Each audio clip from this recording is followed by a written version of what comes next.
Le livre de Luc, l'évangile selon Saint Luc.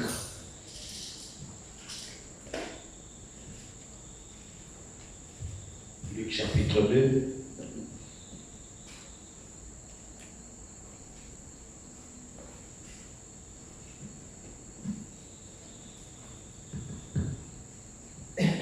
Luc chapitre 2. Commençons à partir du verset 25 de Luc chapitre 2. Lisons la parole du Seigneur. Luc chapitre 2. Nous commençons à partir du verset 25.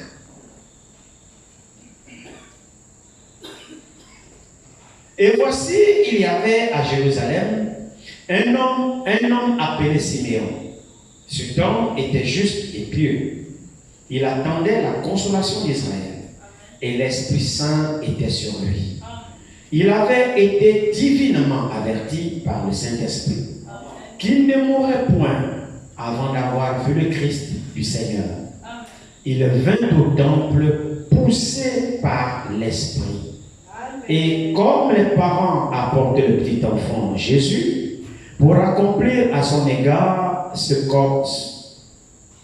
qu'ordonnait la loi, il le reçut dans ses bras, bénit Dieu et dit: Maintenant, Seigneur, tu laisses ton serviteur s'en aller en paix, selon ta parole.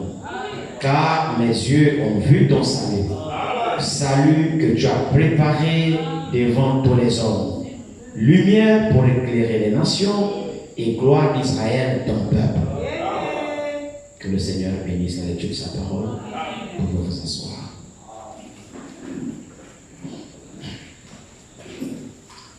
C'est merveilleux de voir comment Dieu conduit vraiment ces choses et conduit son histoire. C'est un Dieu merveilleux et je suis heureux d'avoir affaire à un tel Dieu. Un Dieu qui n'est pas changeant, un Dieu qui n'est pas versatile, mais un Dieu qui est fidèle. Un Dieu qui est juste. Un Dieu qui sait ce qu'il dit, qui sait ce qu'il fait et qui accomplit toujours ce qu'il dit. C'est pourquoi ces promesses sont vraies et nous n'avons aucune raison de douter de ce Dieu-là. Lorsque Dieu promet quelque chose, cette chose-là va forcément s'accomplir, pas ton temps, pas mon temps, mais au temps de Dieu. C'est pourquoi nous avons besoin de la confiance. Nous avons besoin de la foi. Nous avons besoin réellement d'avoir une certitude au plus profond de notre cœur quand il s'agit de Dieu. Même quand nous prions. Quand nous prions d'abord, la prière d'abord c'est un acte de foi. C'est pourquoi l'apôtre Paul dit dans Corinthiens, il dit: cet esprit de foi est dans nous, nous croyons, c'est pourquoi nous parlons. C'est-à-dire, si nous ne croyons pas, ne parlons pas. Si nous ne croyons pas, ne prions pas. Si nous ne croyons pas, ne venons pas ici non plus. Mais tout ce que nous faisons de Dieu, c'est par la foi. Et lorsque Dieu dit quelque chose, il n'y a pas de force pour empêcher à ce que cela arrive. Et quand Dieu a déclaré quelque chose, peu importe le temps, la chose s'accomplit. C'est pourquoi nous adorons Dieu sur la base d'une promesse. Comme le dit Frère Franck, que tout ce qui se passe avec Dieu, Dieu accomplit toujours ce qu'il a dit. Donc, ce qui concerne Dieu, c'est ce qu'il a promis. Vous suivez ça? Tout ce que Dieu accomplira, c'est ce qui fait partie de sa promesse. Si Dieu n'a rien promis, il n'y aura pas d'accomplissement. Et nous, notre foi doit pouvoir s'appuyer sur ce que Dieu a promis. Si Dieu n'a rien promis, Dieu n'est pas concerné. Si Dieu n'a rien promis, ne nous attendons pas à ce que les choses s'accomplissent. Parce que ce qui s'accomplit, c'est ce que Dieu a promis. Donc tout ce qu'il y a ici, ça concerne ce que Dieu a promis. Alors ici, nous voyons ici cet homme, l'histoire de cet homme, Siméon. Ce vieux juif qui vivait en Israël, à Jérusalem.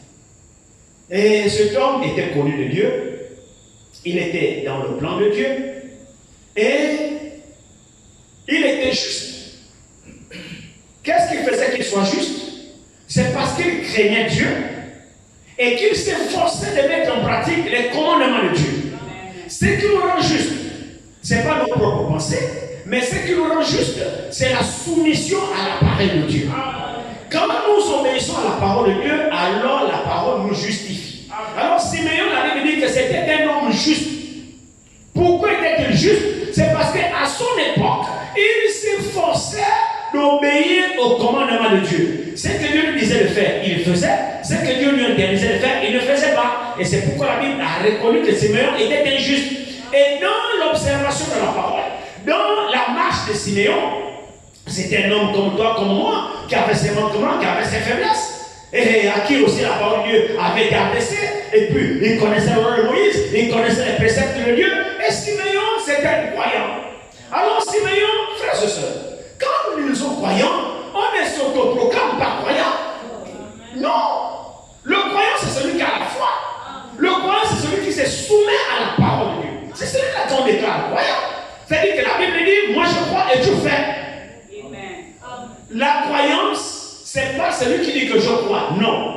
Le croyant, c'est celui qui se soumet à la parole de Dieu. C'est lui-là le croyant. Et Siméon était un croyant et il était juste. Comment était-il croyant? Mais il avait connaissance de la loi de Moïse. Alors il s'était forcé à vivre selon la loi de Moïse. Il était croyant. Alors il dit, mais Dieu dans le ciel voyait comment Siméon pendant son temps s'efforçait d'obéir à la loi de Moïse. C'était un habitant parmi tant d'autres à Jérusalem. Vous suivez, non? C'était un homme comme tant d'autres à Jérusalem qui s'efforçait de vivre la parole de Dieu. Et Dieu dans le ciel voyait la marche de Siméon. Comme toi ici, moi ici, Dieu est dans le ciel et il voit la marche de chacun de nous ici. La même chose s'est reproduite. Dieu n'est pas aveugle sur tes actions. Dieu n'est pas aveugle sur ta marche. Dieu n'est pas aveugle sur tes œuvres. Dieu n'est pas aveugle dans toutes tes paroles. Dieu n'est pas aveugle dans tes pensées. Dieu n'est pas aveugle dans tout ce que tu fais. Dieu voit tout ce que tu fais. Dans le ciel, il peut cocher ce que tu fais. Dans le ciel, il peut dire si tu es croyant ou pas. Dieu sait. Nous avons affaire au même Dieu qui pourra confirmer ce soir que tu es un croyant. Qui pourra confirmer ce soir que tu es un croyant. C'est où ta marche. Ah, quand tu es seul, qu'est-ce que tu fais? Lorsque tu es isolé, quel est l'objet de tes pensées? Quelles sont tes actions? Quelles sont tes œuvres? Quand tu es seul, c'est pas comme on est devant les gens. Devant les gens, tout le monde est croyant. Ou du moins, on joue à la croyance. Mais c'est quand tu es seul, quand il n'y a pas de frères, quand il n'y a pas de soeurs, c'est là où Dieu juge ta croyance. Et c'est là où Dieu pourra attester que tel est croyant ou tel est croyante. Bien-aimés frères et sœurs, le même Dieu doit confirmer notre foi. Le même Dieu doit attester que oui, voici ma fille, oui, voici mon fils. Qu'est-ce que vous pensez? Nous avons affaire au même Dieu. Comme je le dis toujours, les autres dont il est fait question dans la Bible ici, mon frère, ma soeur, ce ne sont pas des extraterrestres. Ce sont des hommes et des femmes nés d'un père et d'une mère qui ont eu une vie ordinaire sur cette terre, qui ont fait preuve effectivement à leurs difficultés de leur époque. Mais là, dans leur époque, ils ont marqué leur temps en se soumettant à la parole. C'est pas qu'à leur époque, il n'y avait pas de pression. C'est pas qu'à leur époque, il n'y avait pas de difficultés. Non! Chaque génération a ses démons. Chaque génération a ses réalités. Et la parole de Dieu concerne toutes les générations. Les vainqueurs de chaque génération, c'est ceux qui appliquent leur cœur à se soumettre à la parole de Dieu dans leur génération. En vainquant les épreuves, en vainquant les difficultés qui sont sur votre marche, en appliquant la parole de Dieu. Vous ne saurez jamais être vainqueur dans votre génération si vous n'obéissez pas à la parole de Dieu. La victoire ne vous appartient pas. La victoire, c'est pour ceux qui appliquent leur cœur à mettre en pratique tout ce que Dieu dit. Voici les vainqueurs de la génération. Voici ceux que Dieu témoigne pendant leur époque. Alors Siméon ici, c'était un homme, pas un homme extraordinaire, non, c'était un homme ordinaire. Mais qui a appliqué son cœur à obéir à la parole de Dieu. Et Dieu dans le ciel voyait la marche de Siméon, il observait le premier jour, le deuxième jour, le troisième jour. Dieu regardait dans le ciel la marche de chacun, frères et sœurs. C'est vrai, Dieu nous voit. Comment Dieu va vous confirmer? confirmer. Comment Dieu va témoigner de vous? Comment Dieu va le faire? C'est pas moi qui vais témoigner de vous. C'est pas vous qui devez témoigner de moi. Frères et sœurs, excusez-moi, ne prenez pas cela, ce n'est pas de façon péjorative, mais moi, je n'ai pas besoin de vos témoignages. Non. Moi, je me bats pour avoir le témoignage d'en haut. Ça, moi, je dis frère. Moi, je n'ai pas besoin de vos témoignages. Non. Quand bien même il est important pour moi, vos témoignages, oui, c'est vrai. Mais ce n'est pas le plus important. Moi, je me bats, ce n'est pas pour vous. Moi, je me bats pour avoir l'approbation de l'homme qui a là. C'est ça ma bataille. Chaque jour, je vais faire. Seigneur, comment tu me vois aujourd'hui devant toi? Je dors, je me réveille. Seigneur, comment tu me vois aujourd'hui devant toi? Comment tu me juges? Tu me vois comment? Comment est-ce que je suis devant toi? Voici mon témoignage que je cherche. Si Dieu me dit, il m'a agréé, frère, c'est suffisant pour moi. Et pour que Dieu témoigne de moi, mais je sais ce que je dois faire. Je sais ce que Dieu me demande. Je sais ce que Dieu attend de moi. C'est pas ce que vous attendez de moi. Non. Moi, je sais ce que Dieu attend de moi. Dieu attend de moi que je m'applique à sa parole. Que je me soumette à sa parole. C'est vrai, non? Qu'est-ce qu'il a demandé au serviteur? Paul lui dit quoi à Timothée? Il dit, médite. Médite de cette parole. Applique-toi. Applique-toi. Exerce-toi la piété. Médite la parole. Prie, jeûne, consacre-toi. Et fais sur ton enseignement. Fais sur ta commune. Parce qu'en faisant cela, tu te sauverais toi-même. Également ceux qui t'écoutent. Donc moi, je sais la tâche qui me revient. Je sais ce que Dieu me demande. Et moi, pour que je sois agréable à Dieu, il faut que je bosse. Pas pour se plaire. Non. Il faut que je bosse. Pour que je fasse ce que lui me demande de moi, il faut que je bosse pour lui être agréable. Et c'est ce que chacun devrait faire. Vous ne bossez pas pour être agréable à moi. Non. Moi, je peux vous amener nulle part. Moi-même, j'ai mon propre bagage. Ajoutez avec le vôtre, je vais vous amener où? Chacun se bat pour chacun lui-même. Et chacun sait ce que Dieu attend de lui. Vous savez ce que Dieu attend de vous, vous savez. Vous savez ce que vous devez faire pour avoir l'approbation de Dieu. Vous savez. Chacun sait. Vrai ou faux? Vous savez ce qu'il faut pour que Dieu puisse être content de vous, vous savez? Vous le savez, sœur? Faites-le. C'est tout. Ne faisons pas pour être vu les hommes, on s'en fout. Faites tout pour que Dieu dise, voici ma fille. Voici mon fils. Voyez, Simeon a appliqué son cœur. La Bible dit que Simeon était un homme juste. Pourquoi? Il connaissait ce que Dieu disait de lui. Il savait ce que la parole de Dieu disait de lui en tant qu'homme. Et lui, il s'est appliqué à la parole de Dieu.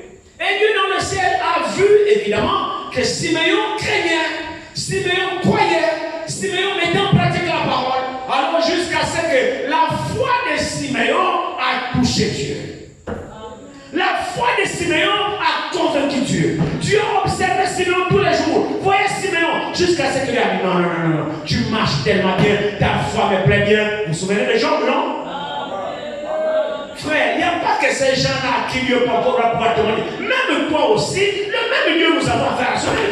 Lui aussi peut témoigner de toi. C'est une question de foi, d'obéissance à la parole de Dieu. C'est vrai, frère. La foi de Simeon a touché Dieu, a convaincu Dieu, dit non. Ça, tu me plais bien. Tu me plais bien. Alors Dieu descend. Il parle à Simeon divinement songe. Vous savez, nous avons, quand votre marche plaît tellement à Dieu, vous êtes tellement obéissant à Dieu, vous savez, frère, nous expérimentons Dieu individuellement selon notre foi. Il y a des choses que Dieu traite avec vous selon votre foi, votre obéissance, qu'il fait avec moi. C'est selon votre foi. C'est selon votre obéissance. Dieu est amené à faire des choses extraordinaires avec vous. C'est vous qui actionnez Dieu dans votre vie. Simeon a su actionner Dieu par son obéissance. Dieu est venu là divinement. Dieu vous songe. Il dit à toi, ta marche me plaît. Vous pensez que Dieu va dire ça à Simeon parce que Simeon était beau? Pourquoi? C'est simplement par obéissance. L'obéissance de Simeon avait touché Dieu. Alors Dieu a dit, j'ai fait une chose. spécial avec toi. Divainement averti, dira Simon, il dit, toi là tu ne mourras point. Jusqu'à ce que toi tu vas voir le Messie. Frères et sœurs, Simeon n'était pas seul à Jérusalem. Il y avait beaucoup de croyants à Jérusalem. Qu'est-ce que Simeon a fait de particulier? Au point où divinement averti, Dieu vient en songe à Simeon et dit, toi Simeon, tu es mon serviteur. Tu m'es très bien, tu ne vas pas mourir. Tu ne mourras pas. Tes yeux ici, tu vas voir le salut. Oh, le salut là, il s'agissait de qui? Il s'agissait de Christ. Parce que le salut, c'est un nom.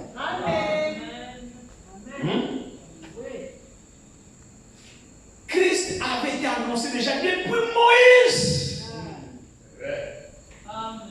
Vous vous souvenez de ça? Depuis Moïse. Moïse dans la marche dans le désert va dire à Israël, l'Éternel votre Dieu vous susciterez un prophète comme moi. Vous l'écouterez dans tout ce qu'il vous dira. Ce prophète-là, c'est le Christ et c'est le Messie. C'était alors le salut d'Israël que tout Israël attendait. Israël attendait la délivrance. Et la délivrance d'Israël devait venir par le Messie. Et le Messie serait rien d'autre que Dieu lui-même fait homme. Le Messie là, c'est Dieu lui-même fait homme. Donc Dieu devait devenir homme et venir sur les pieds, aller en Israël physiquement. Donc les Juifs attendaient le Messie qui est Dieu, le Christ. C'est celui-là que les Juifs attendaient. Et celui-là leur salut. C'est lui leur délivrance. Maintenant, Dieu, ça c'était la promesse générale. Maintenant, Dieu a individualisé cela dans Simeon.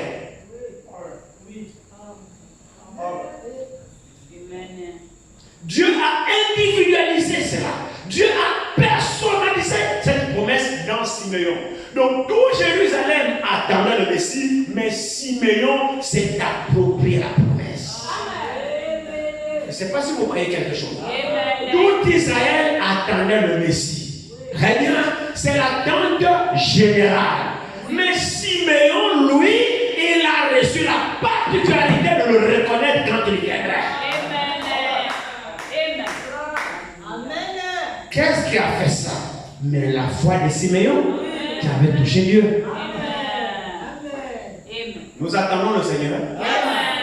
Il y a une promesse généralisée. Hein? Et toi, tu te l'as approprié.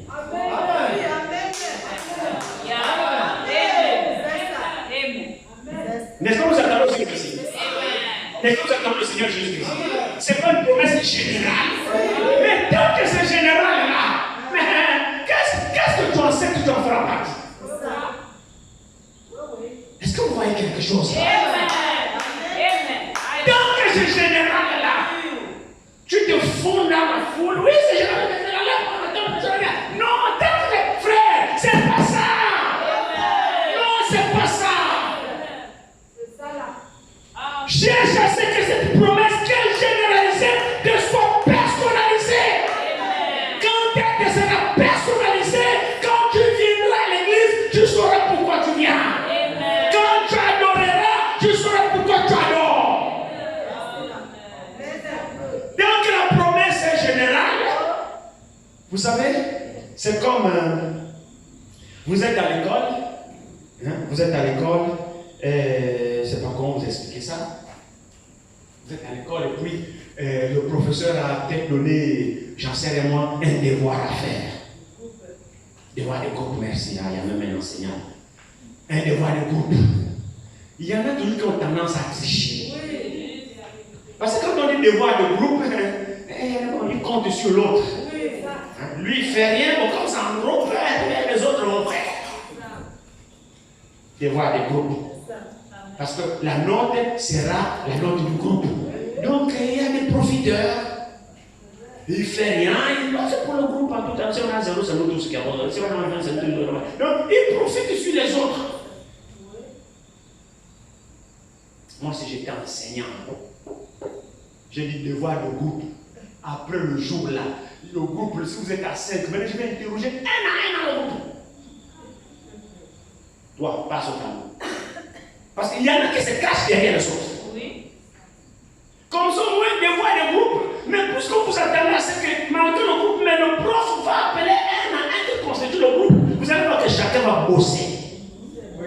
Parce que quand le prof va t'appeler, toi, chacun à son tour vient les exposer au tableau, tu es obligé de bosser parce que ton tour arrive. La promesse généralisée du Messie, c'est ce qui fait que nous prenons ça à certains moments à la légère. Il y a un enlèvement, oui, il y a un enlèvement, mais nous n'avons pas conscience que l'enlèvement n'est pas collectif. L'enlèvement est individuel. Il faut que chacun passe son camion. C'est vrai? Oui. Il faut que chacun comprenne que la promesse qui a été faite, il faut que moi je me l'approprie. Amen. Il faut que moi je me l'approprie. Il faut que je fasse cette promesse mienne. Amen. Ça veut dire quoi? Ça veut dire que dans ce cas alors, il faut que j'établisse alors une relation personnelle avec ce Dieu, l'auteur de la promesse. Amen. Frères et sœurs, ne nous cachons pas derrière les autres à l'église. Non. Ne nous cachons pas derrière les autres à l'église. Ne viens pas pour les autres à l'église. Ne chante pas pour l'autre à l'église. Ne prie pas pour l'autre à l'église. Notre relation avec Dieu, elle est individuelle. Ce n'est pas une note de groupe, c'est une note individuelle que Dieu va donner à chacun selon sa relation personnelle avec son Dieu. Beaucoup vont être surpris. Simeon, lui, à cause de sa relation personnelle avec Dieu, alors Simeon ne s'occupait plus de la masse. Simeon ne se laissait plus influencer par la masse. Simeon ne se laissait plus influencer par les Juifs, ni par quoi que ce soit. Simeon seul savait la promesse qui était la sienne. Tous les Juifs attendaient le Messie, mais pour Simeon, le Messie est venu pour lui-même. Et Simeon pouvait dire, le Messie ne sera pas là sans que je le voie. Et tant que cette promesse était sur Simeon, Simeon marchait sur la terre avec assurance. Quand il y a une parole prononcée pour vous, frères, même si le ciel rougit, même si l'enfer est secoué, rien ne pourra empêcher à ce que Dieu a prononcé sur vous que ça s'accomplisse. À partir du moment où Dieu a dit à Simeon, je ne mourrai point jusqu'à ce que tes yeux à toi et vous le Messie, frères et sœurs. Oh, Simeon avait une assurance divine. Rien ne pouvait arriver à Simeon. Vous le croyez? Amen. Frère, j'ai dit, rien ne pouvait arriver à Simeon. Amen, amen. Surtout pas la mort. Juste. Oui. Amen. Surtout pas la mort. Pourquoi? Simeon avait une promesse prononcée sur lui. Amen. Donc Simeon marchait sur la base d'une promesse. Amen. Simeon croyait sur la base d'une promesse. Amen. Alors Simeon n'était pas un croyant vulgaire. Simeon était un croyant sur la base d'une promesse. Amen. Amen. Alors notre foi doit être basée sur la promesse. Parce que le Dieu qui fait la promesse, il est fidèle, il accomplira. Dieu agit avec les promesses. Mais ces promesses-là doivent être, nous devons nous approprier les promesses de Dieu. Ne laissons pas les promesses de Dieu suspendues. Ne laissons pas les promesses de Dieu écrites. Ne laissons pas les promesses de Dieu dans l'air. Appropriez-vous ces promesses. Parce que finalement, quand Dieu a fait la promesse, mais la promesse ne doit forcément concerner quelqu'un. Dieu ne promet pas au vent. Dieu n'a pas fait des promesses aux arbres, ou Dieu n'a pas fait des promesses aux fourmis, ou je sais. Dieu a fait des promesses aux hommes et femmes. Alors ces hommes et femmes-là sont où?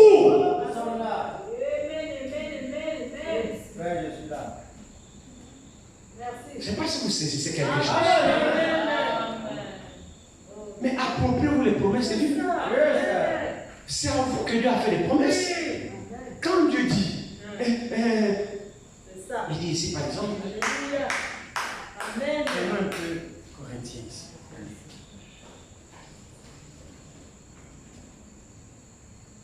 Pourquoi vous pensez que Dieu s'adresse seulement aux autres et non pas à vous? Pourquoi vous vous excluez dans les promesses de Dieu?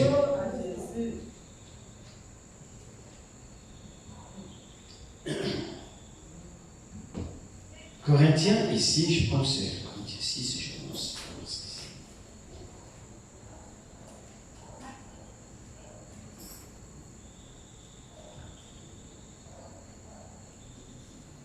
1 Corinthiens 6, ici, il dit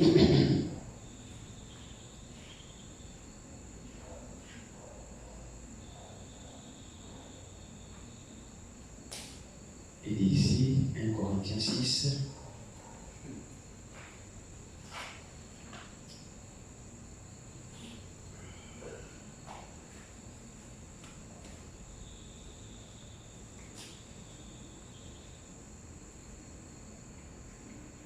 je suis à 1 Corinthiens 6.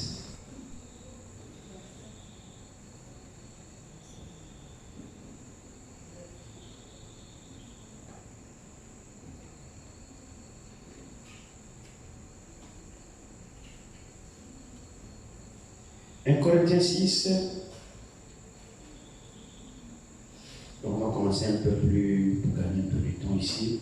Commençons verset 13 d'un Corinthiens 6. Il dit: les aliments sont pour le ventre et le ventre pour les aliments. Amen. Et Dieu détruira l'un comme les autres. Mais le corps n'est pas pour la débauche. Il est pour le Seigneur. Amen. Et le Seigneur pour le corps. Amen. Et Dieu qui a ressuscité le Seigneur nous ressuscitera aussi par sa puissance. Amen. Ne savez-vous pas que vos corps sont des membres de Christ? Prendrai-je donc les membres de Christ pour en faire les membres d'une prostituée? Loin de là. Ne savez-vous pas que celui qui s'attache à la prostituée est d'un seul corps avec elle? Car, est-il dit, les deux deviendront une seule chair. Mais celui qui s'attache au Seigneur est avec lui un seul esprit. Amen.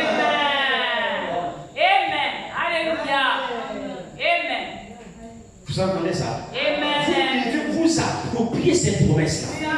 Regardez ici, il dit: mais celui qui s'attache au Seigneur est avec lui un seul esprit. Fuyez la débauche. Quel contre péché qu'un homme commette, ce péché est hors du corps. Mais celui qui se livre à la débauche pêche contre son propre corps. Ne savez-vous pas que votre corps est le temple du Saint-Esprit qui est en vous, que vous avez reçu de Dieu, et que vous ne vous appartenez point à vous-même? Car vous avez été rachetés à un grand prix. Amen. Glorifiez donc Dieu dans votre corps et dans votre esprit qui appartiennent à Dieu. Amen. Quand vous prenez cela, vous allez voir que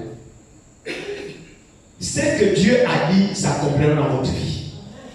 C'est-à-dire, si vous vous sanctifiez, vous vous séparez complètement du péché, vous appliquez ce que la Bible dit, vous allez voir effectivement que ce que Dieu a promis s'accompagne dans votre vie. Regardez, prenons aussi dans 2 Corinthiens chapitre 6 ici. 2 Corinthiens chapitre 6. Nous allons commencer à partir du verset 14. 2 Corinthiens 6. Il dit ici: ne vous mettez pas avec les infidèles sous un joug étranger. Car quel rapport y a-t-il entre la justice et l'iniquité? Ou qu'y a-t-il de commun entre la lumière et les ténèbres? Quel accord y a-t-il entre Christ et Bélial? Ou quelle part a le fidèle et l'infidèle? Quel rapport y a-t-il entre le temple de Dieu et les idoles? Car nous sommes le temple du Dieu vivant. Amen. Comme Dieu l'a dit, j'habiterai et je marcherai au milieu d'eux. Et je serai leur Dieu et ils seront mon peuple. Amen. C'est une promesse? Oui. Amen. Est-ce que c'est une promesse? Amen. Maintenant, si vous laissez ça suspendu, comme comme ça. Vous voyez que ça ici s'adresse à des personnes. Oui. Amen. Cette promesse s'adresse à des personnes.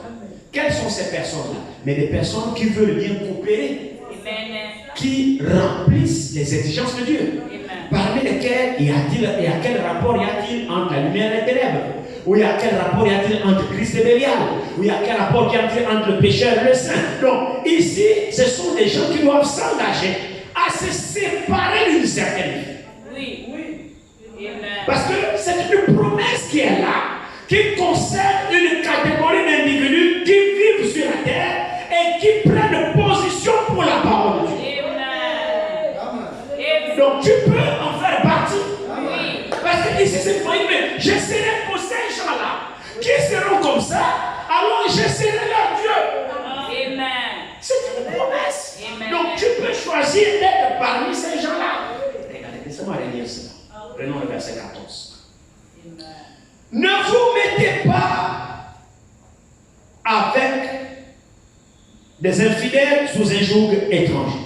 Oui. Donc des infidèles, vous savez, le joug, je vous avais déjà expliqué qu'est-ce que le joug ici. Vous savez ce que c'est le joug, non? Le joug, c'est ce bois que l'on met sur le cou de deux bêtes. On attache le bois sur le cou de telle bête et on attache l'autre bout de bois sur le cou de telle bête. Alors, ce qui fait que les deux bêtes sont obligées de marcher au pas. Aucune bête ne peut dévancer l'autre parce que les bêtes sont reliées par le joug. Voilà. Donc, vous marchez au pas. Si l'autre freine, tu es obligé de t'arrêter. Si l'autre marche, tu es obligé de marcher parce que le joug vous lie. C'est ça le joug. Maintenant, l'Écriture dit ici. Ne vous mettez pas avec les infidèles sous un joug étranger. Amen. C'est ça. Quelque part, il dit, prenez mon joug. Hein, Jésus dit ça, non? Dans Matthieu, il dit, prenez mon joug et mon fardeau. Car mon fardeau est léger et mon joug est lourd. Donc, débarrassez-vous du joug étranger. Vous savez que notre marche là, nous sommes forcément liés par un joug. Un joug spirituel qui nous lie avec le diable. Le joug du diable, c'est le joug de la désobéissance. Donc quand toi tu te mets à marcher là, tu es lié avec le joug là. Quand tu désobéis à la parole de Dieu là, tu es lié avec le joug de la désobéissance. C'est le joug là qui t'entraîne. Fais ça, fais ça. Tu es lié par le joug, mais débarrasse-toi de ce joug. Amen. C'est pourquoi le Seigneur dit ici, il dit, ne vous mettez pas avec les infidèles sous un joug étranger. Car quel rapport y a-t-il entre la justice et l'iniquité? Hein? Toi, tu veux être juste, mais tes compagnies, c'est des gens iniques. Chaque jour, tes amis, c'est des voleurs. Chaque jour, tes amis, c'est des bandits. Pour des jeunes filles, des jeunes sœurs qui sont à l'école, vos copines, c'est une bande de prostituées. Passez-moi l'expression. Vous êtes des filles de Dieu. Mais vous êtes attachés comme copines des prostituées. Des jeunes filles de votre âge qui sont là avec les hommes partout. La vie des débauches. Mais ce sont vos copines. Mais vous vous liez à elles par un joug.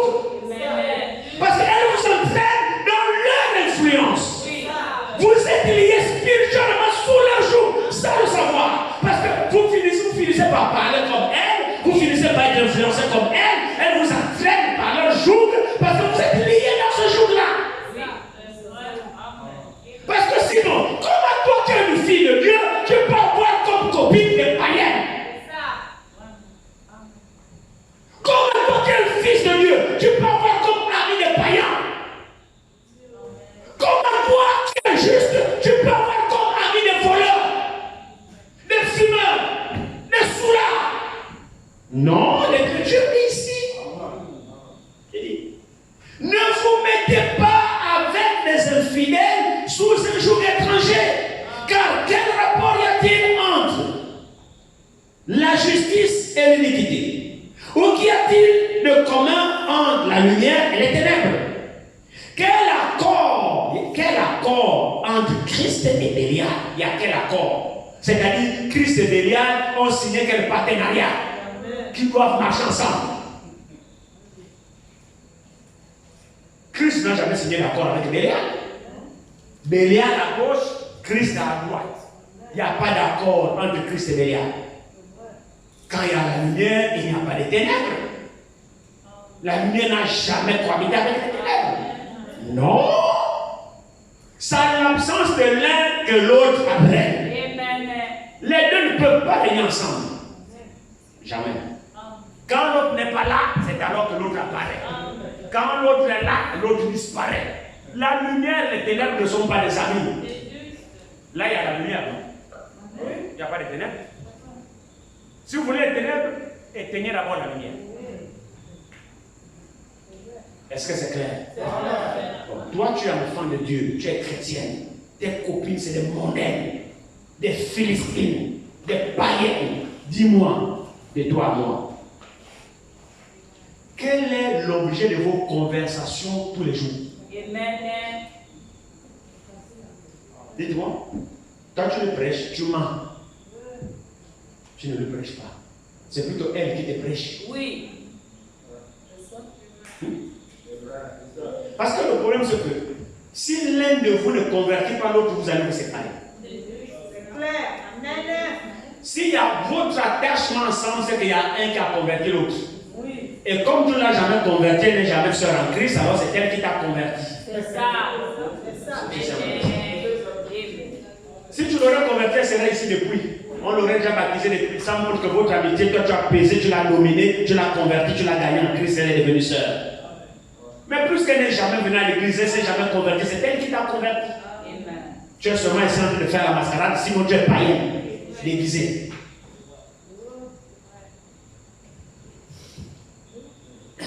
Il dit ici, car quel rapport y a-t-il entre la justice et l'iniquité? Ou qu'y a-t-il de commun entre la lumière et les ténèbres? Quel accord y a-t-il entre Christ et Bélial?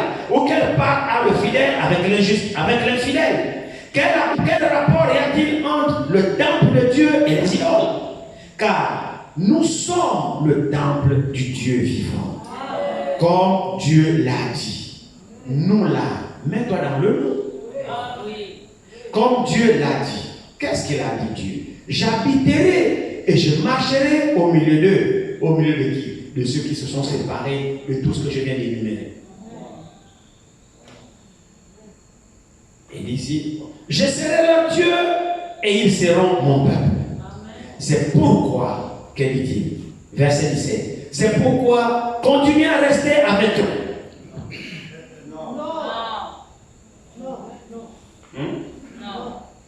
Je ne sais pas si vous avez vos Bibles ou bien vous me regardez. Amenez vos Bibles à l'église, lisez vos Bibles, lisez-les. C'est comme ça qu'on vous ment. Voilà, j'ai dit ici, c'est pourquoi continuer à rester avec eux. Vous avez dit Amen? Non. N'a pas dit Amen? Non. La Bible dit ici, verset 17, c'est pourquoi sortez du milieu d'eux et séparez-vous, dit le Seigneur. La séparation s'impose. Oui. Amen. Sortez du milieu d'eux et séparez-vous. Oh, tu es mauvais, oui. Oui, ça.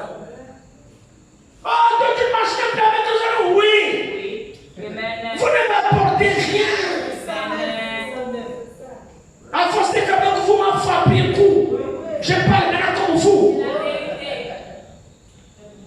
Dans mon téléphone, il y a la musique mondaine. Oui. C'est ça. Vous savez que c'est vrai. Il y a beaucoup ici. Beaucoup. Dans le téléphone, c'est la musique mondaine. Vous savez que c'est vrai. Et quand vous êtes en cachette, vous mettez les sons là. Vous mettez les sons là. Vous dansez même comme eux. Vous êtes dans les TikTok. Bon? Il y a des TikTokers et des TikTokeuses ici. Mais c'est des démons. C'est des démons. Vous êtes là, vous TikTokers ou TikTokers? Il y a des stars ici. mondialement connues. Des TikTokers et des TikTokers aussi. plein ici. Vous êtes dans les titres, vous dansez, Oui. vous-même là. C'est ça. C'est le Saint-Esprit. Non. Mais c'est le monde. En plein, il n'y a pas Dieu dans ça. C'est le monde en plein. C'est ça, le monde en Comment allez-vous être agréable à Dieu? Comment l'enlèvement va vous concerner? Comment vous ferez partie de cette promesse-là ici? Parce que Dieu, vous ne pouvez être fils ou fille de Dieu que si vous vous séparez de ces choses. C'est pourquoi la Bible dit, c'est pourquoi séparez-vous. Frère, la séparation s'impose et la séparation est primordiale. Vous devez vous séparer du monde et de toute sa convoitise. Amen. S'il n'y a pas de séparation, Dieu ne nous accueillera pas. Amen. Non. S'il n'y a pas de séparation, nous n'avons rien à faire avec Dieu et Dieu n'a rien à faire avec nous. Parce qu'il n'y a pas de rapport entre la lumière et les ténèbres. Il n'y a pas d'accord entre le monde et Dieu. Oh. Il y en a plein ici. Les influences du monde. Si je prends vos téléphones là, hein? Si je prends seulement le téléphone d'un enfant là, au hasard, je fais confiance, ça tombe sur toi. Je prends ton téléphone, j'ouvre ça ici là.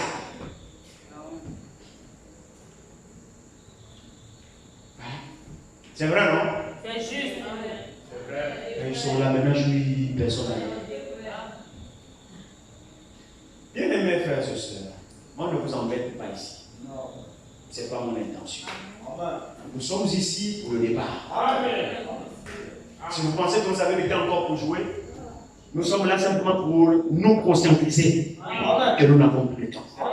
Nous devons remplir les conditions exigées par Dieu, sinon il n'y a pas de départ pour nous. C'est vrai. C'est vrai. Vous savez, je vais vous dire un truc.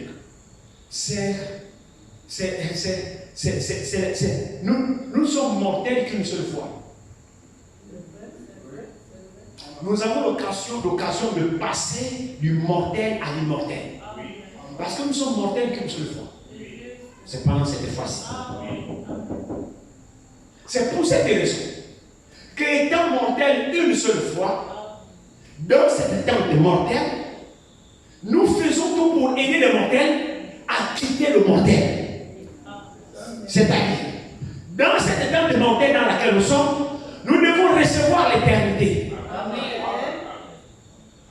L'éternité que vous entendez là, c'est la propre vie de Dieu qui se reçoit dans une terre mortelle, dans une tente mortelle. C'est maintenant que nous sommes appelés à être candidats à la vie éternelle. Nous devons la recevoir dans notre corps mortel pour nous assurer l'immortalité.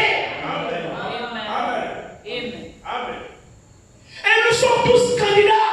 Celui qui va arrêter la vie éternelle, c'est la plus piètre des personnes.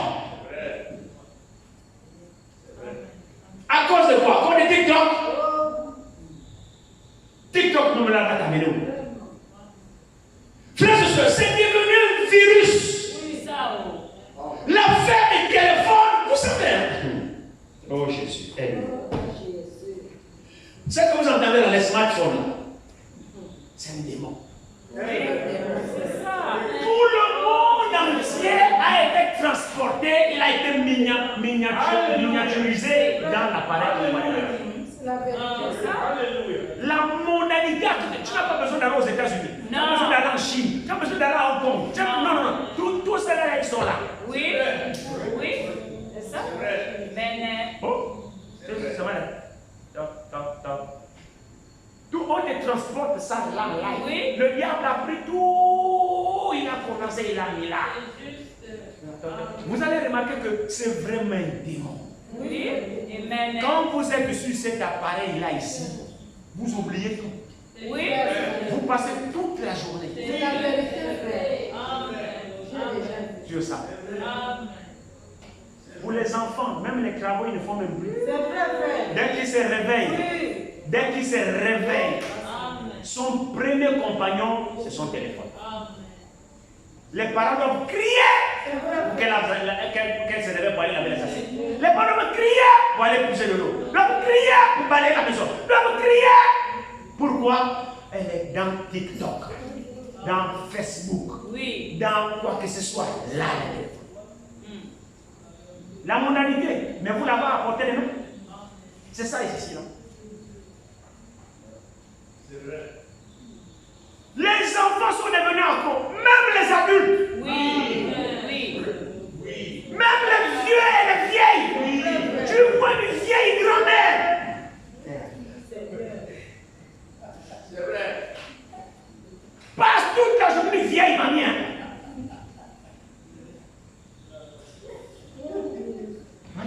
La vérité. Tu pries à quel moment?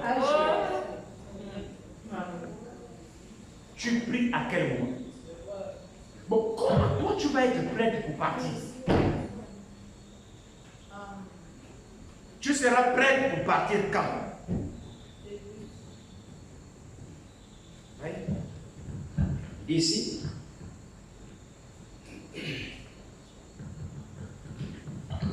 Regardez la promesse.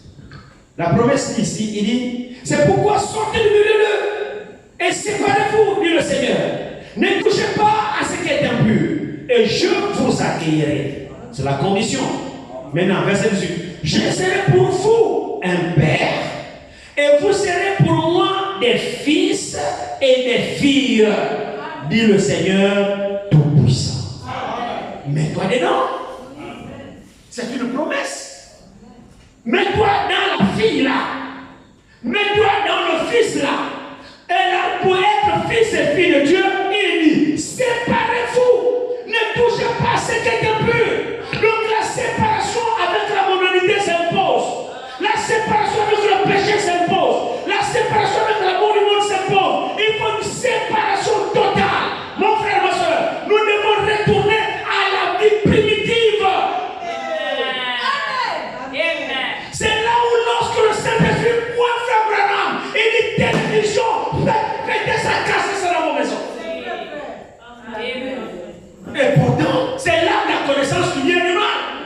Les mêmes smartphones là, c'est là la connaissance qui vient du mal. Tout est transporté là-dedans. Alors on va avoir l'Esprit de Dieu pour savoir faire bon usage. C'est ça. Amen. Utilisez votre téléphone pour des besoins utiles. Oui. La vérité. Il y a des applications que vous n'aimez pas voir, C'est ça. qui ne vous servent à rien. C'est vrai? Amen. Il y a des applications que vous n'avez pas à voir. C'est pas parce que vous avez un téléphone que vous êtes obligé de tout avoir. Si aujourd'hui le téléphone est devenu un outil important par lequel on peut travailler, je ne refuse pas. Mais sachant faire bon usage. Mais c'est devenu comme une drogue, les téléphones aujourd'hui. Hein? Des drogues aujourd'hui. À la limite d'acheter à votre enfant un allô. Oui. Il n'y a pas de WhatsApp dedans, il n'y a pas de Facebook, il n'y a rien. Ouais, c'est vrai. C'est la vérité. Ils sont là, Facebook, on va les emmener. Vous savez que c'est dans ça qu'on apprend tout. Oui. C'est une initiation. Amen. Tout se passe là. Vous avez des enfants là qui connaissent tout Oui. avec leur téléphone. Oui. Vous êtes là, vous les regardez parce qu'ils sont des enfants, ils sont même plus vieux que vous. Oh. Ils sont là Bien même. avec des esprits de vieux. Ils sont seulement jeunes en âge, mais avec des esprits de vieille grand-mère. Oui. C'est ça. C'est vrai? Mais vous devez vous en séparer. Parce que la condition que Dieu puisse nous accueillir, nous devons faire notre part. C'est quoi notre part? Nous séparer de ces choses. Séparez-vous du monde. L'amour du monde. Hein? L'amour du monde. Séparez-vous-en. C'est lui qui aime le monde.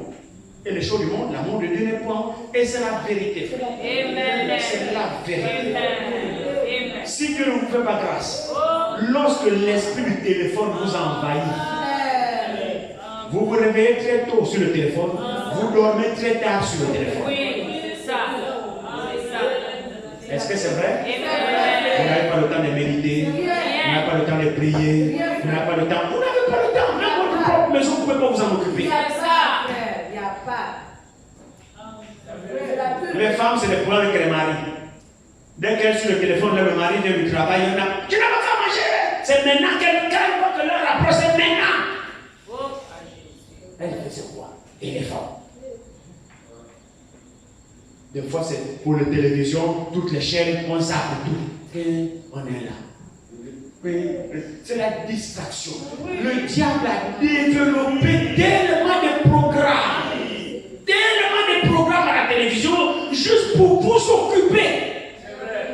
Que tu n'as même pas un petit temps. Tu dis, ah, tes programmes, c'était le pauvre, ça cache. C'est ça la vie. Le Seigneur te trouvera là, devant le zapping, là, en train de zapper toutes les chaînes. Tous les programmes de la télévision, tu connais. Mais si je te demande le père d'Abraham, tu ne sauras pas le nom du père d'Abraham. Qu'est-ce que c'est l'amour du monde? Vous voyez qu'on vient à l'église, mais on est chargé. C'est ça. Amen. Le joug étranger pèse sur nous. On n'est pas libéré. Et pourtant, on est à l'église, on a le joug étranger. Lié par les cordes, le joug spirituel avec le monde. Débarrassons le joug du monde et prenons le joug du Christ. Et marchons à sa suite. Pourquoi Simeon a été divinement averti? Mais c'est parce que la marche de Simeon plaisait à Dieu. La marche de Simeon plaisait à Dieu. Simeon était juste. Un homme qui craignait l'Éternel. Il était juste. Pourquoi? Parce que Simeon a lutté contre les démons de son temps. Amen. Toi aussi lutte contre les démons de ton âge. Les vainqueurs, c'est qui? Mais celui qui vaincra les démons de son temps. C'est cela les vainqueurs. Vous pouvez vaincre. Il suffit seulement de vous confier en lui. Seigneur, ça là j'aime trop ça, aide-moi. Oui, ça c'est dire maintenant. C'est là dans le cœur. Tu n'as pas la possibilité d'enlever ça dans ton cœur. Non, tu ne peux pas. Mais tu peux obéir. Oui, frère, c'est ça. Oh, tu peux obéir. C'est-à-dire, tu peux éteindre ta télévision. Oui. Tu peux éteindre ton smartphone. C'est-à-dire, frères et sœurs, aujourd'hui, c'est plus nous qui utilisons le téléphone, c'est même le téléphone qui nous utilise. C'est ça même, c'est la vérité. Aujourd'hui, c'est même plus nous qui utilisons la télévision, c'est la télévision qui nous utilise. C'est vrai. C'est la télévision qui te dit allume-moi. Le téléphone te dit depuis le matin, tu vas dire touche-moi, non, touche-moi. Ah oui, mon téléphone est mon téléphone. C'est maintenant le téléphone que tu utilises, au lieu que ce soit toi qui utilises le téléphone. À un moment donné, arrête-le. Toi, utilise le téléphone. Ne laisse pas le téléphone t'utiliser. Rends-toi maître de ton téléphone. Ne laisse pas ton téléphone être maître de toi. Commande le téléphone. Ne laisse pas le téléphone te commander. Vous pouvez le faire. La personne qui le téléphone, tais-toi. Allez, tu l'arrêtes. Tu l'éteins. Laisse-le là-bas. Tu ne mourras pas. Obéis à la pensée de Dieu. Fais la prière. Prends la Bible et lis. Dieu te bénira. Mais pas obligé d'obéir à ça. Privez votre téléphone de vous. C'est moi qui t'ai acheté. C'est pas le téléphone qui t'a acheté. C'est toi qui as acheté le téléphone. Alors soumets le téléphone à ton mode d'utilisation. Amen. Vous voyez que ça, vous pouvez le faire. Oui. Hein? Ça, vous pouvez le faire. Les femmes, même les enfants ne surveillent même plus. Dès qu'elles ont les Facebook, les TikTok, je ne sais même pas quelle application que vous avez aujourd'hui, moi j'en sais rien. Quand elles sont dedans là, même les enfants ne s'occupent pas. Les enfants sont là partout. Madame, maintenant le téléphone. Le jour que vos maris non délivrés vont vous bastonner, ne venez pas me voir.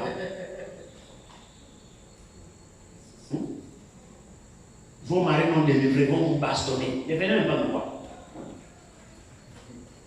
Sortons de toutes ces choses.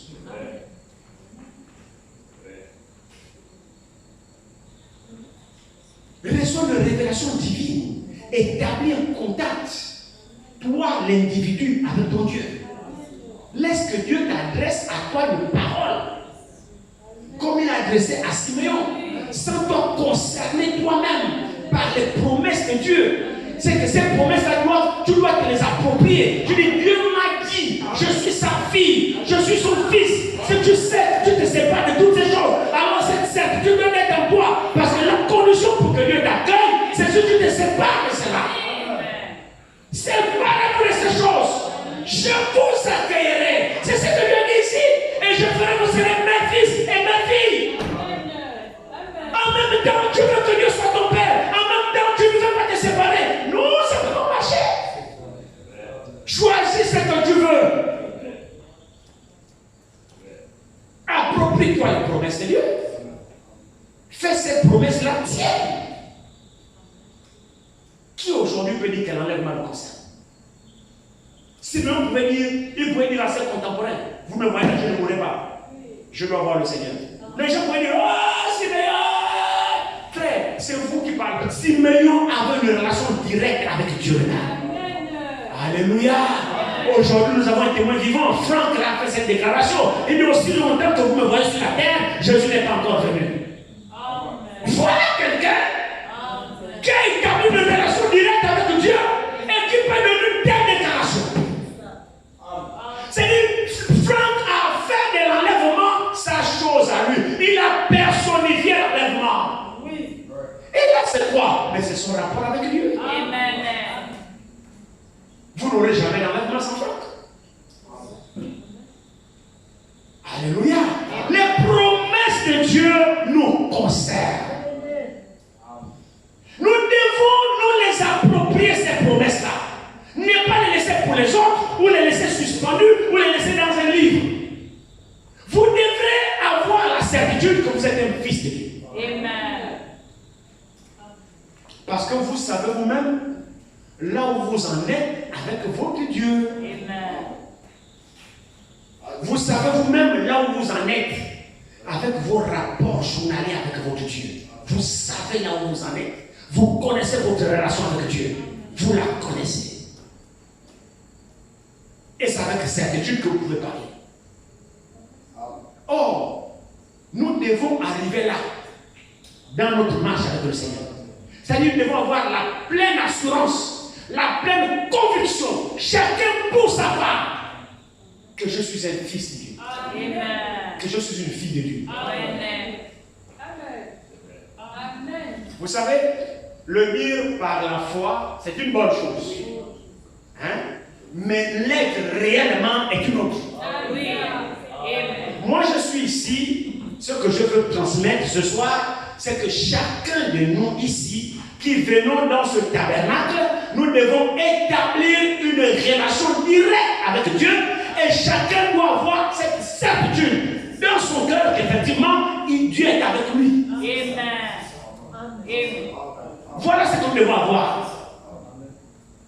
C'est plus marger dans l'aveuglement. Bon, mais je crois par la foi que Dieu est avec moi. Je pense, oui, c'est bien. Je crois par la foi, je n'ai pas dit ça. C'est pas le contraire. Il n'y a pas de problème. Mais à un moment donné, cette conviction doit être en nous.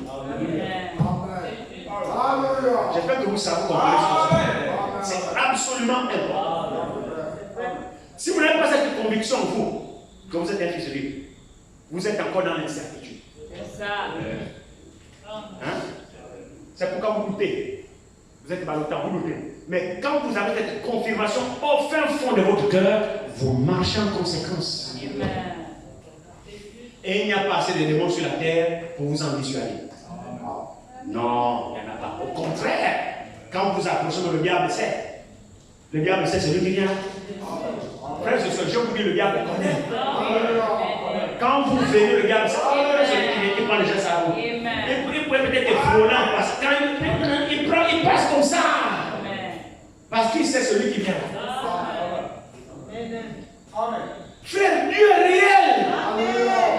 Aussi vrai que Dieu est réel, aussi vrai que les fils et les filles de Dieu sont réels. Aussi vrai que Dieu est réel et Dieu est vivant, aussi vrai les fils et les filles de Dieu sont réels et ils sont vivants sur cette terre. Et le diable les connaît.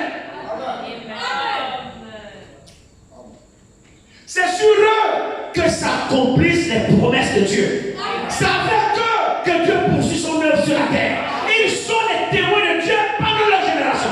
C'est avec eux que Dieu fait son œuvre.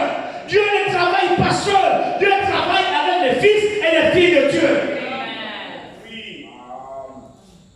Ce jour-là, Simeon ayant établi une relation avec Dieu, la Bible dit, poussé par le Saint-Esprit, il est allé au temple. Ça veut dire quoi? Ça veut dire que lorsque vous êtes un fils de Dieu, une fille de Dieu, votre adoration est poussée par le Saint-Esprit. Vous sortez de la chair. Vous n'êtes plus sur la conduite charnelle, mais vous êtes sur la conduite spirituelle. C'est ça les fils et les filles de Dieu. Quand vous êtes un fils et une fille de Dieu, vous êtes maintenant conduit par l'Esprit de Dieu. Dans tout ce que vous faites, c'est Dieu qui vous conduit. Quand vous venez à l'église, vous savez pourquoi vous venez. Quand vous chantez, vous savez pourquoi vous chantez. C'est la vérité, frère. Le jour-là, Dieu a ajusté les choses. Dieu savait que le Messie, c'était juste un bébé qu'on est venu présenter, frère. Jésus était encore un bébé dans les mains de Joseph et de Marie. Et ce jour-là, le messager dit, on présentait beaucoup de bébés selon l'usage de la loi, le 8e jour. Alléluia. Alors comme Dieu lui a promis que tu ne mourras point avant que tes yeux n'aient vu le salut, alors Dieu même qui a promis savait quel jour Jésus serait dans qui est le Messie. Alors là, il a soulevé Simeon, il dit va au temple. Ça veut dire quoi? Ça veut dire que mon frère, ma soeur, lorsque nous sommes fils et filles de Dieu, lorsque nous sommes prêts à travailler, il vous met en mouvement. Vous ne raterez jamais l'action de Dieu quand vous êtes en connexion avec Dieu. Vous ne raterez pas. Le jour-là, il fallait que Dieu révèle à Simeon que va au temple. Hein? Il était là. Combien étaient dans le temple qui ont su que cet enfant-là c'est le Messie? C'est comme on présente les bébés ici. Le jour-là, il y en avait plein. Mais parmi les bébés, il y avait Dieu. Les gens étaient dans l'église comme ça. Oui. C'est vrai, non? On consacrait les bébés. Mais qui savait que le Dieu qu'on consacre, c'est Dieu? Il faut Dieu pour te le révéler. Et Simeon dans la salle était ce croyant-là connecté avec Dieu. Lui seul dans le temple ce jour-là savait que cet enfant est Dieu. Pendant que les membres de l'église étaient là, s'ils ne pouvaient pas savoir que lui est Dieu. Frère, faisons attention. Le même Dieu que nous adorons, c'est le même aujourd'hui. Ne jouons pas à la religion. Établissons un contact réel avec Dieu. Que notre corps soit pur, que notre relation soit vraie. Alors le Seigneur nous alertera. Il nous alertera. Il ne nous laissera pas dans les ténèbres. Mais ceux qui jouent à la religion, l'action divine se produira. Il ne saura pas. Parce que Dieu se va chauffer les vents. Faisons attention. Le fait de venir s'asseoir à l'église, c'est bien. Mais établir un contact avec Dieu, c'est mieux. Dieu peut agir parmi nous aussi. Vous ne le verrez pas. Parce que vous avez vos conceptions charnelles. C'est la vérité, frère. Mais le même Dieu peut travailler ici. Mais vous n'allez jamais le reconnaître.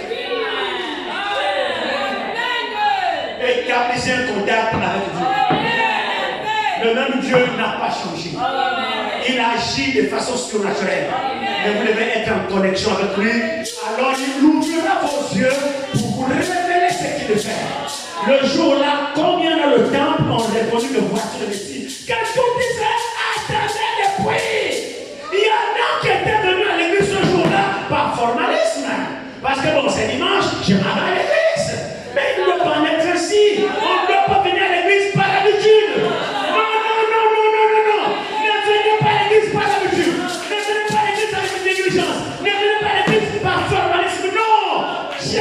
Vous savez que le culte se prépare depuis la maison. Priez chez vous à la maison. Demandez au Seigneur,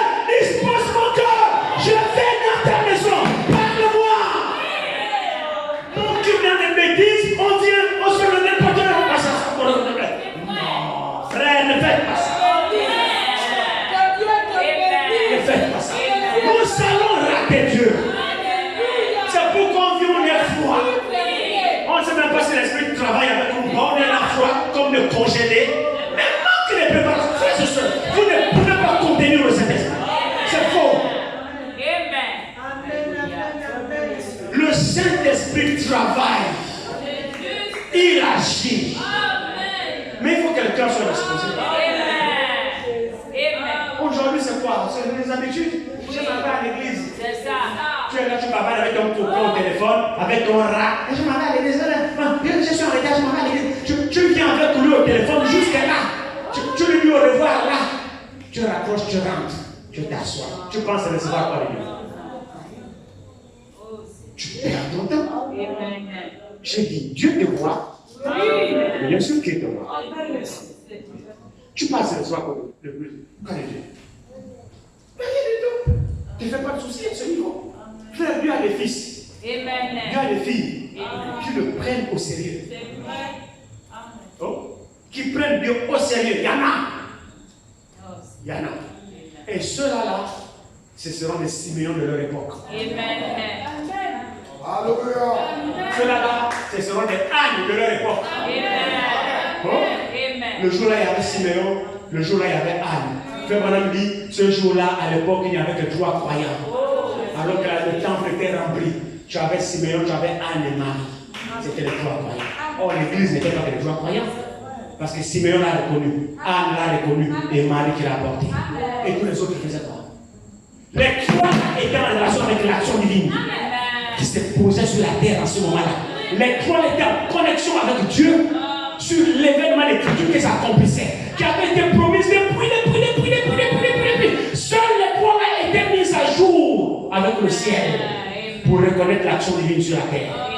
Il y avait 3 qui s'étaient mis à jour avec le Seigneur. Nous ne sommes pas mis à jour. Même vos téléphones ont besoin de la mise à jour. Nous sommes des croyants, on ne se met jamais à jour avec le Saint-Esprit. On croit selon nos pensées, on croit selon notre façon, on fait cela. Non, vous avez besoin d'une mise à jour spirituelle. Il faut que le Saint-Esprit nous mette en jour pour nous permettre de reconnaître l'action divine. Pour nous permettre de reconnaître l'action du Saint-Esprit.